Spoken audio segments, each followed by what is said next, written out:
Hello everyone, today we study about science, chapter 4 page number 52। इसमें सी bridge and land bridge का जो second paragraph है इससे आज रीड करेंगे। सेकंड पैराग्राफ में देखिए third line, this cool air above the surface move toward land to fill the space emptied by the warm air. यानी यह जो ठंडी हवा होती है यह क्या करती है, गर्म हवा जो कि खाली हो जाती है वह उस जगह से उसका स्थान ले लेती है। This flow of cool air from sea toward the land is called sea breeze. समुद्र से भूमि की ओर ठंडी हवा के इस प्रभाव को सी ब्रिज, समुद्री हवा कहा जाता है। एट नाइट, रात के समय, द लैंड कूल क्विकली, जो भूमि होती है वह जल्दी ठंडी हो जाती है। But the sea take more time to cool, लेकिन समुद्र को ठंडा होने में अधिक समय लगता है। एंड रिमेन हॉट, और यह गर्म रहता है। Show the air above the land is cooler, इसलिए भूमि के ऊपर की जो वायु होती है वह ठंडी होती है than the air above the sea. किसकी अपेक्षा? समुद्र की वायु की अपेक्षा। The warm air above the sea surface rises up, समुद्र की सतह के ऊपर जो गर्म वायु होती है वह ऊपर चली जाती है।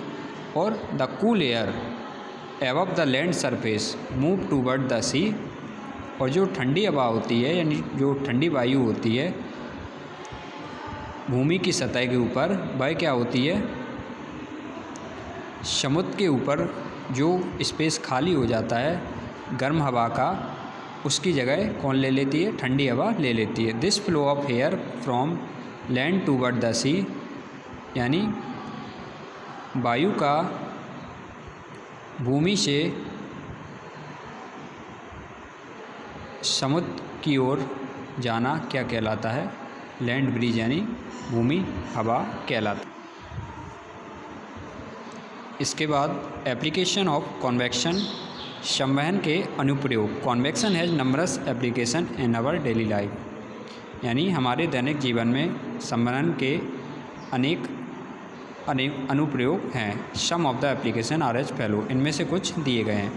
Air conditioner are install near the ceiling of the room, कमरे की छत के पास क्या लगाया जाता है? एयर कंडीशनर लगाया जाता है। Because they release cool dry air into the room, क्योंकि वे जो ठंडी हवा होती है उसको रूम में रिलीज करते हैं। कौन? Air conditioner.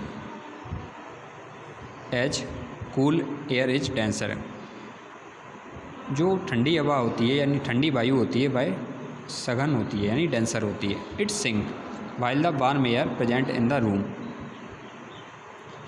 ठंडी हवा क्या होती है? सिंक, यानी कमरे के नीचे आ जाती है, क्योंकि जब गर्म हवा क्या होती है?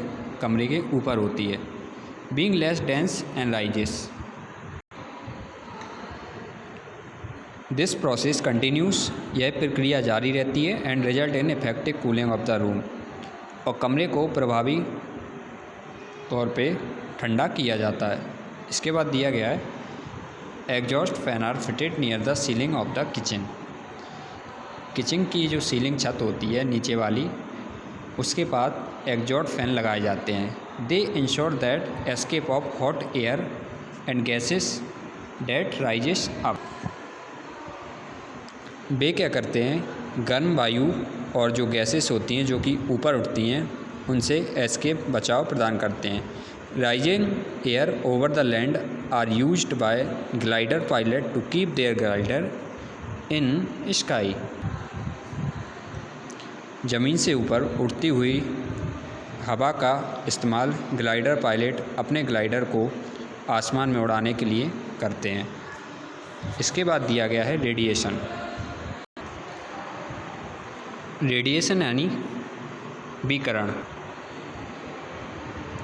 When we sit in front of fire we feel warmth of the fire, यानी जब हम आग के सामने बैठते हैं तो हमें आग की गर्मी महसूस होती है। As we know that air is a bad conductor of heat, और यह हम जानते हैं कि जो वायु होती है ऊष्मा का एक कुचालक होती है। So it is not the conduction process by which we feel the warmth, इसलिए यह चालन की प्रक्रिया नहीं है जिसके द्वारा हमें गर्मी महसूस हो रही है। It is also not by the convection process, और यह संवहन की प्रक्रिया भी नहीं है। कॉन्वेक्शन करंट राइजेज अपवर्ड, क्योंकि संवहन जो धाराएं होती हैं वह ऊपर उठती हैं। तो यह कौन सी प्रोसेस है फिर? तो this process of transfer of heat energy from a hot body to a cold body without heating the space in between them is called radiation. यानी गर्म पिंड से ठंडे पिंड में बिना बीच के स्थान को गर्म किए ऊष्मा की स्थानांतरण की यह प्रक्रिया रेडिएशन यानी विकिरण कहलाती है। For example the heat reaches us from the sun, यानी सूर्य से जो हमें ऊष्मा मिलती है। In this matter heat travel in the form of electromagnetic wave. इस मेथड में क्या होता है, जो ऊष्मा होती है यह विद्युत चुम्बकीय धाराओं के रूप में यात्रा या ट्रैवल करती है। इस मोड को किसी भी माध्यम की आवश्यकता नहीं होती है। This mode does not require any medium for the transfer of heat, ऊष्मीय ऊर्जा के स्थानांतरण के लिए। The energy transferred in this process is called radiant energy. इस प्रक्रिया में जो ऊर्जा ट्रांसफ़र होती है उसे रेडिएंट एनर्जी कहा जाता है। This process can take place in air as well in water. अब यह प्रक्रिया वायु में भी हो सकती है और जल में भी हो सकती है। Since electromagnetic wave travel with the speed of light, और जो विद्युत चुम्बकीय तरंगे होती हैं वह प्रकाश की गति के साथ ही ट्रैवल करती हैं। Radiation is the fastest method of heat transfer. जो विकिरण होता है यह बहुत ही तीव्र प्रक्रिया होती है ऊष्मा स्थानांतरण की। When radiant energy fall on an object, जब विकिरण ऊर्जा किसी वस्तु पर पड़ती है, इट इज पार्शियली एब्जर्व, तो यह पूर्णतः यानी आंशिक इसका एब्जर्वेशन हो जाता है। एंड पार्शियली रिफ्लेक्टेड, और आंशिक रूप से परावर्तित भी हो जाती है। द अमाउंट ऑफ हीट एब्जर्व्ड और रेडिएट, ऊष्मा की मात्रा यानी ऊष्मा की अवशोषित और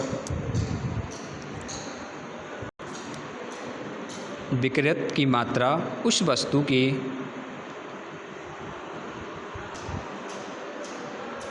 रंग और नेचर यानी प्रकृति पर निर्भर करती है। Dark colour are good absorber and good radiator of heat, while light colour are poor absorber of heat. गहरे रंग गर्मी के अच्छे अवशोषक और अच्छे रेडिएटर होते हैं, बल्कि जो हल्के रंग होते हैं वो बुरे अवशोषक होते हैं ऊष्मा के।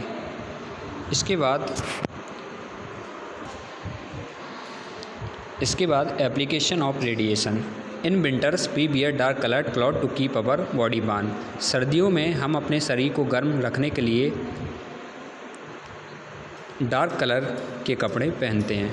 This is because dark colour are good absorber of heat, क्योंकि जो डार्क कलर होते हैं, गहरे जो रंग होते हैं, वह ऊष्मा के अच्छे अवशोषक माने जाते हैं। In cold and hilly area, यानी ठंडे और पहाड़ी इलाकों में जो घरों के बाहर की रूफ और जो दीवार होती है उसको गहरे रंगों से रंगा जाता है। इससे घर जो होता है उसका तापमान गर्म बना रहता है।